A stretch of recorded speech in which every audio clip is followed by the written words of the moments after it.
Andy McNabb, the last landlord of the Last Drop public house, was fighting the elements to try and remove the sign from its hooks outside the lounge door. The growing force of the wind was throwing the falling snow into his face as he tried to lift the hand-painted board up off its hooks. Twice the stepladder shook and rattled, nearly offloading the small bearded man and his beer belly. He gave up and clambered down minus the sign. I cleared the ice from the inside of the sitting room window and pressed my nose up against the glass. The presence of the cosy public house in the village had been one of the reasons I agreed to move here, when a year earlier my wife Jessie was offered the job of ward sister at the cottage hospital.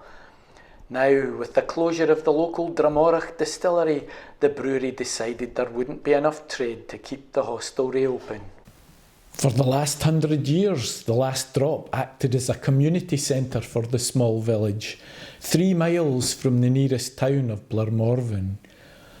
Already the building was looking abandoned and unwanted as it shivered in the snowstorm now forcing its way into the empty street. God, I needed a drink. The sideboard cupboard was empty and a half dozen or so empty bottles were lined up along the wall beside it.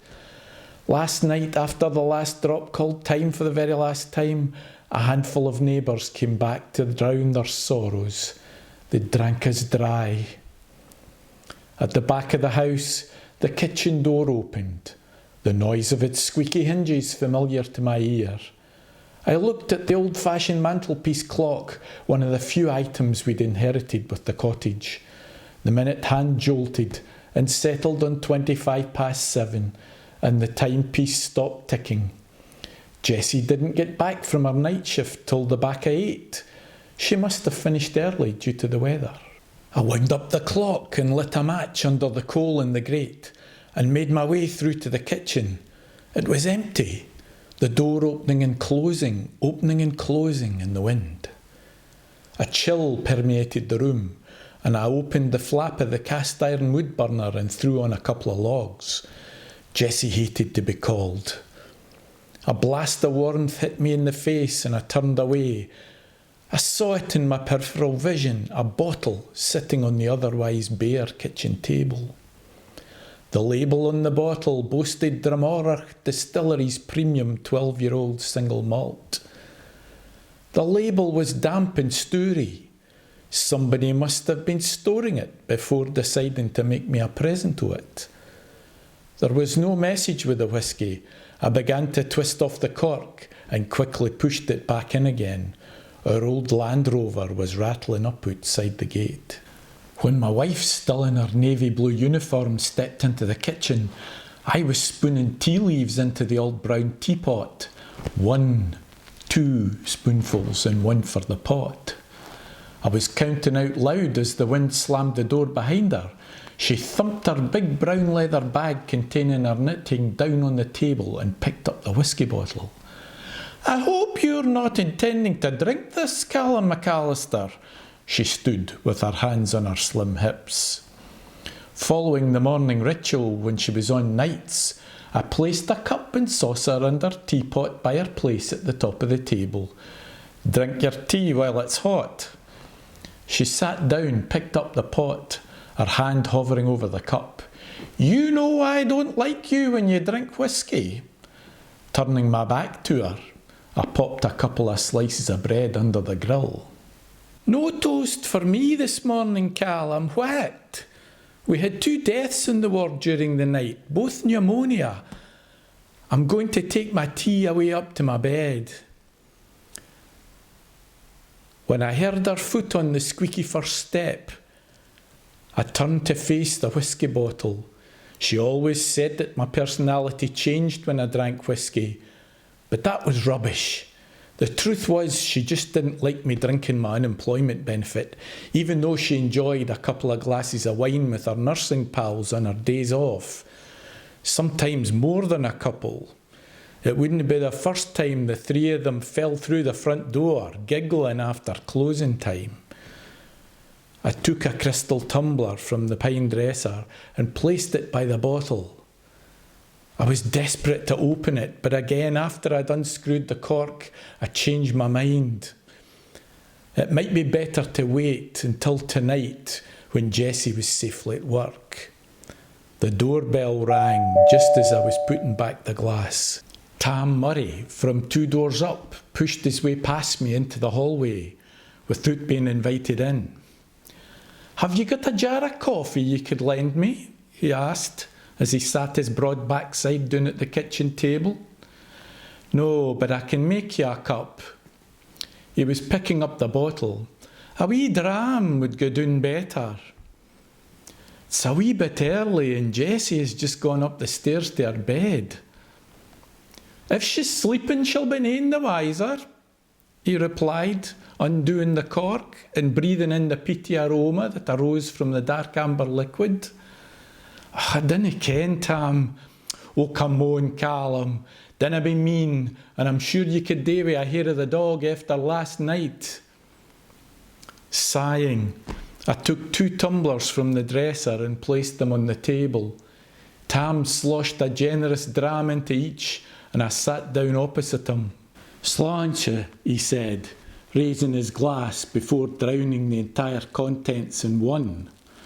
"Sláinte," I replied, as he helped himself to another one. "Where did you get this?" he asked, drinking the second more slowly. "Somebody left it for me on the table. Maybe it came from the Dramorach shop." "I dinna think so. This is one of the bottles the distillery made for the first 20 years it was in existence, and besides, the shop's already shut." I looked at Tam and then at the whisky. "So, it was a collector's item and worth a bit of money. You could have told me this before we started on it." "I remember old Gus Mackey used to have a few bottles of this, never shared it though. Gus was a mean old bugger." Tam poured each of us another generous measure. "Who's Gus Mackey?" "He used to live in this house. He died about 10 years ago. He was a right old busybody always. In his own words, gone to teach somebody a lesson." We spent the next couple of hours talking and laughing about all the drunks we had known. I looked down at the empty bottle and Tam followed my gaze. He checked his watch and stood up, a bit unsteady on his feet. "Oh, look at that, it's the back of 12 already. I can't sit round here all day, things to do." He walked into the hallway, touching the walls to keep his balance. I heard the front door open. "Hello, Ailey. No at school today?" "Sent home early because the blizzard's coming," my 14-year-old daughter told Tam. I grabbed the whisky bottle, swung round in my chair and put it by the bottles for recycling. "Hiya, Dad." Ailey came over and kissed me on the cheek. "I'm away up the stairs to get changed. Morag's mum's invited me over for my dinner, and then tonight we're going to the karaoke at the church hall." Morag was our new best pal. "It'll be cancelled because of the snow," I pointed out. "No, it's still on," she said, as I watched her back moving along the hallway. I tried to stand, but my legs buckled under me and I dropped back down in my chair. I sat head in my hands for the next 20 minutes until I became aware of Ailey standing in front of me. "Are you feeling all right, Dad?" "Aye, fine," I looked up at her. She was dressed in a thin pink cotton bomber jacket and a black top that dipped down almost to her waistline. The black leather skirt ended some 9 inches above her knees. "You're no going out like that," I told her. "Och, Dad, everybody'll be dressed up." "No like that. Look at the weather outside." "It'll be warm at Morag's house and warm in the hall." "Doesn't matter, you look like a whore," I told her as I stood up and leaned forward to point at the plunging neckline. I lost my balance and fell inwards towards her, grabbing at her jacket to steady me. It ripped down the front, and for the first time I saw fear on my daughter's face. She burst into tears, turned on her heel, and a few seconds later I heard the front door slam. The fall had left me lying on the kitchen floor. I managed to get onto my knees but couldn't keep my balance long enough to stand up. There was a thud above me, followed by slow, steady footsteps coming down the stairs. A heavy foot landed on each tread. Jessie always took her time coming down when she'd been woken up from a deep sleep, and she was never in a good mood when she reached the bottom. After a blazing row a few months earlier, Jessie told me if she ever caught me drinking whisky again, she would throw me out. My wife was a woman who kept her word. I rolled onto my back behind the table and prayed she wouldn't come into the kitchen. The bottom stair squealed under her weight as Jessie stepped off into the hall. The phone rang. The sound of the old-fashioned bell filled the house. I heard her pick up the heavy Bakelite receiver. She gave the number and listened for a moment before speaking. "I'll be about half an hour." I saw her turn and make her way back up to the top floor. It was a good 10 minutes before she came back down, shouting to me over her shoulder, "Sister Armstrong has gone home with a migraine, and Jean McPherson is having a bad labour with her twins. I have to go in early." Then she was out the front door. My prayer had been answered. Gripping the side of the table, I managed to haul myself up on my feet and then stagger through to the sitting room, where I flopped down on the settee and slept soundly for the next 2 hours. Feeling rough when I awoke, I went to the kitchen to make a cup of coffee. My eye caught the whisky bottle sitting on the floor. I picked it up. It was full. That couldn't be. We'd finished it.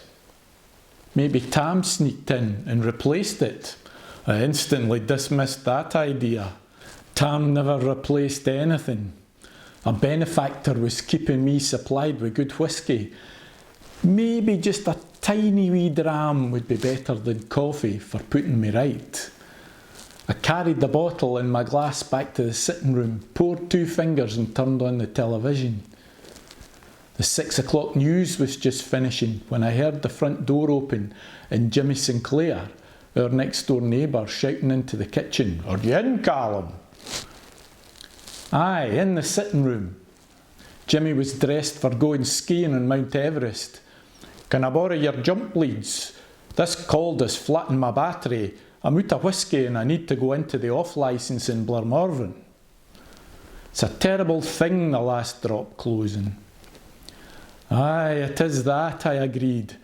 But the leads are in the Land Rover and Jessie's away to work with it. Jimmy was staring at the whisky bottle.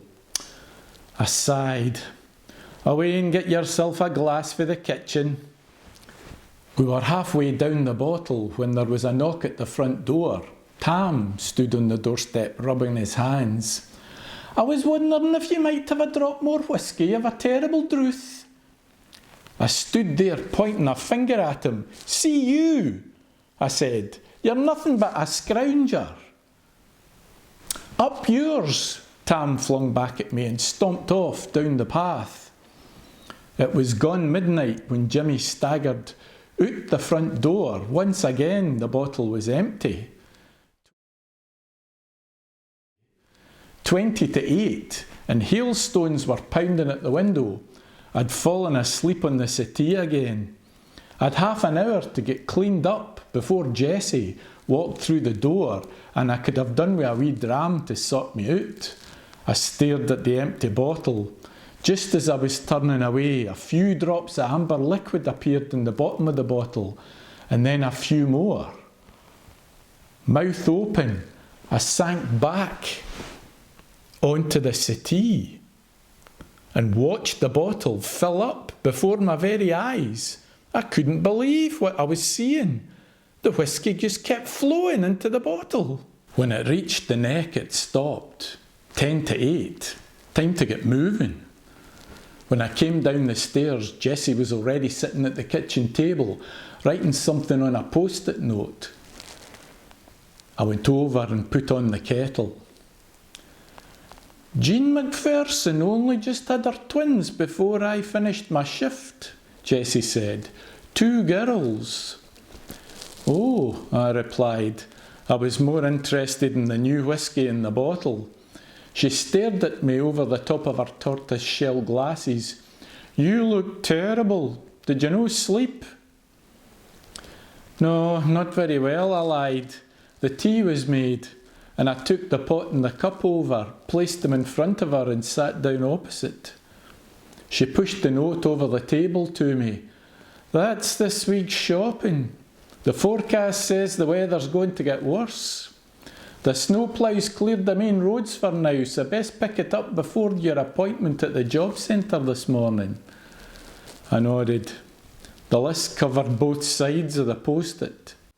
I'd be there all day, and I was eager to see if it was the same quality whisky that had flowed into the bottle.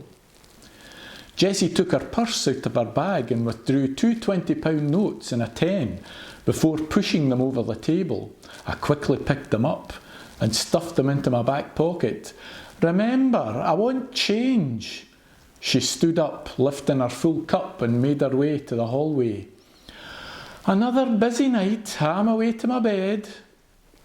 The Land Rover keys were on the hall table, and I picked them up before grabbing a warm jacket from the coat stand. The sitting room door behind me was open, and I couldn't resist another look at the bottle. It was on the coffee table where I'd left it, and it was still full. Was it the same vintage? I went over and removed the cork, breathing in the peaty fumes. It smelled the same, and I was taking a couple of mouthfuls before I knew what I was doing. I felt better instantly. The snow started to fall just as I hit the bad bend about a mile out of Glenmorvan. As I watched it come down, I felt the Land Rover wander over to the other side of the road, and when it headed back, I came eye to eye with PC Alec McKinley. Traffic was crawling everywhere, but the tall, bald policeman was pointing a speed gun at the road. Always the optimist was Alec, and he hated me. Jessie and I came from just 10 miles outside the village, but he saw me as an incomer. He put his hand up for me to stop and then waved me into a lay-by. I pulled in and rolled down the window. "Step out of the car, please, sir." I did as I was told and saw that a young fair-haired policeman holding up a breathalyzer kit was getting out of a police car concealed by the snow-laden branches. McKinley took the bag from him. "Blow into this, please." "Oh, come on, Alec. You've always had it in for me. But isn't that taking your dislike of incomers a wee bit far?" "Nothing to do with incomers, sir. Now just blow into the bag." It was a waste of both our time. 2 mouthfuls of whisky wasn't going to put me over the limit, but I took a deep breath and obliged. A lopsided smile spread over Alec's face as he took a reading. "Lock the Land Rover and hand me the keys." "But Alec," I protested, "Jessie's going to need the car to get into work later." "PC McKinley to you, and I'll ring Jessie and tell her to pick up the keys from the station." The young constable opened the door to the 2-room police station. Without a word, McKinley ushered me in. "Put Mr. McAllister in the cell and start the process for charging him under Section 5(1) of the Road Traffic Act." The young man nodded and led me to the single cell at the back of the room, shutting the spy hole after he'd locked me in within its 4 graffiti-covered walls. It was after 12 when I'd finished the bail undertaking procedure and was allowed to leave. My appointment to sign on was for 10:30 and the job centre operated a zero-tolerance policy. I'd lose that fortnight's money. Snow was whirling past the station's solitary window, slicing through the air before landing on the sill, and the wind was rattling the old window panes. I turned to McKinley. "Can I at least make a phone call?" "Help yourself." He pushed the handset across the metal desk towards me. I dialed Tam's number, and he answered almost immediately. "Tam, I need a favour. Can you come and pick me up from Glenmorvan?" He laughed. "You want a favour? "Who's the scrounger noo?" "No," and the line went dead. The young constable was looking at me with pity in his eyes. "There's a list of taxi numbers up there," he said. Picking the first one on the list, I dialed again, only to be told all the taxis had stopped taking fares due to the impending blizzard. I hung up. "You might still be able to find a bus running." McKinley was fighting the storm to hold the door open for me. The snowflakes turned to bullets of ice, and I fought my way round the corner past the supermarket. I wouldn't be able to carry all that shopping home without the Land Rover. The bus station was only yards away. A sign on the information office door informed me that services on all routes were cancelled. Sitting down on a nearby bench, I held my head in my hands. How was I going to get all this shopping home?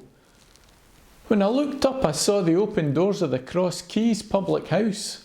I wandered over. A dram would warm me for the long walk. A fire blazed at the back of the long bar, and the gantry displayed a good selection of single malts. I ordered a large Macallan and took it over to a table by the stone fireplace.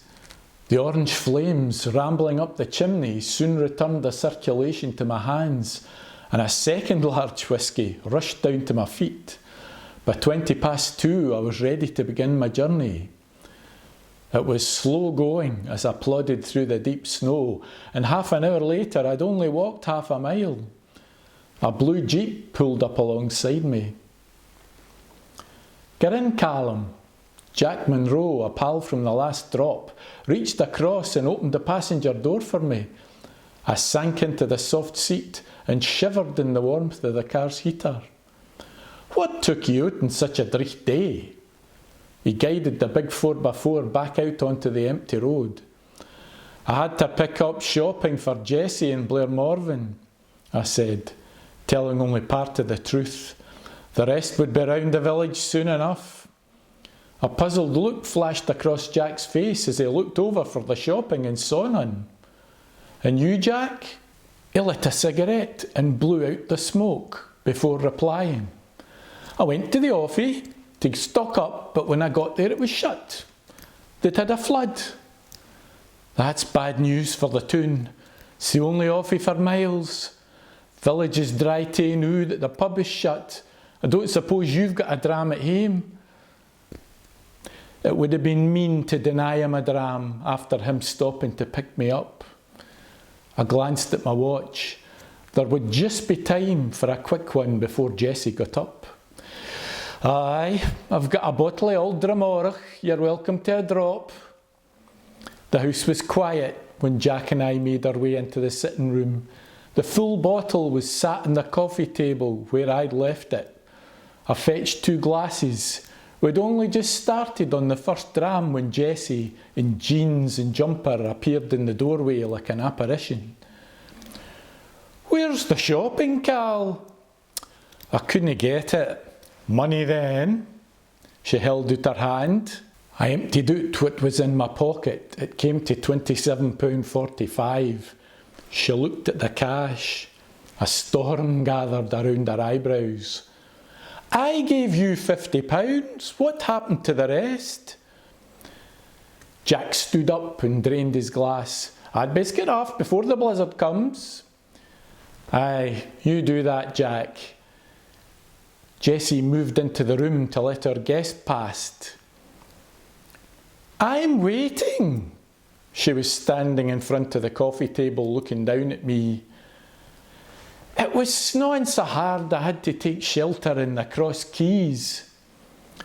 "There's plenty places you could have gone for shelter where they don't sell drink. Do you never learn?" She was getting into her stride now. "You've just been done for drink driving, and the first place you go is the pub." "Now, Jessie, that wasn't fair. Alec McKinley didn't have to charge me. The breathalyzer reading must have been borderline. If you call 98 milligrams of alcohol to 100 millilitres of blood borderline, the limit's 50 milligrams. When Alec phoned, he said he was surprised you were still standing." A car horn sounded out in the street. I went over and pulled the curtain back.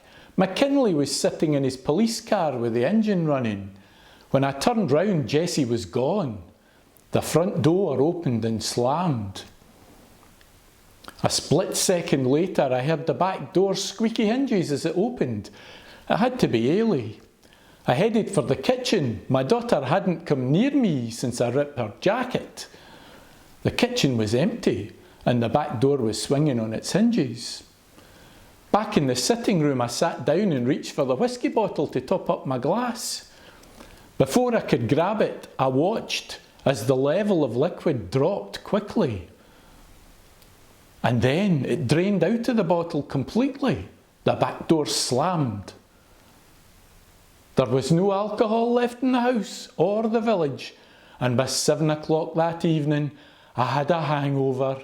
It cleared after taking a couple of painkillers, but by 10 o'clock another one had taken its place. I went up to bed, but found myself locked out of the bedroom.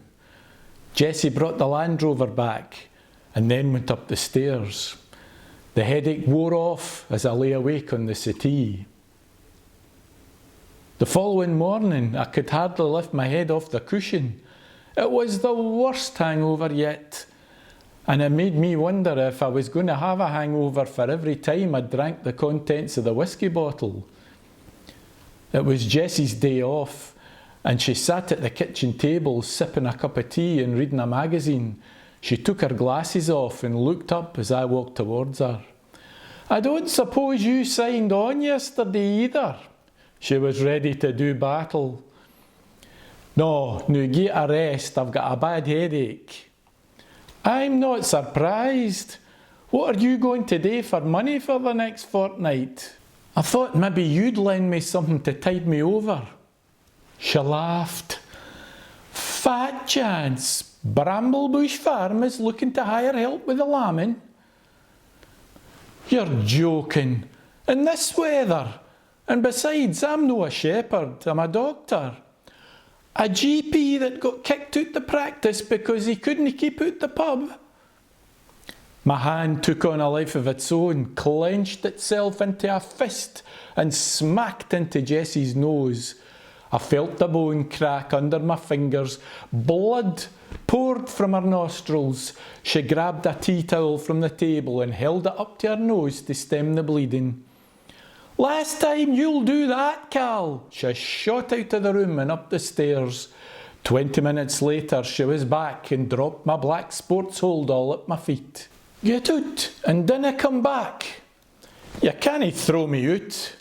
"Oh, but I can. The house is in my name since I'm the one who pays the mortgage. Now out, or I'll ring Alec McKinley to come and lift you for assault." Jessie shot the bolts across the front door as I struggled through the knee-deep snow to lean against the garden wall. I was paralysed with shock at what had just happened, and I just stood there, the moisture in my hair turning to ice. Then the nauseous fog that had been surrounding me for the past few days cleared. I saw just how much Jessie and Ailey meant to me, and if I wanted them back, I'd have to admit I had a drink problem. I must stop drinking altogether. I was determined that's what I was going to do. When I looked up, I knew I'd been staring at the last drop. What happened next? Well, that's another story.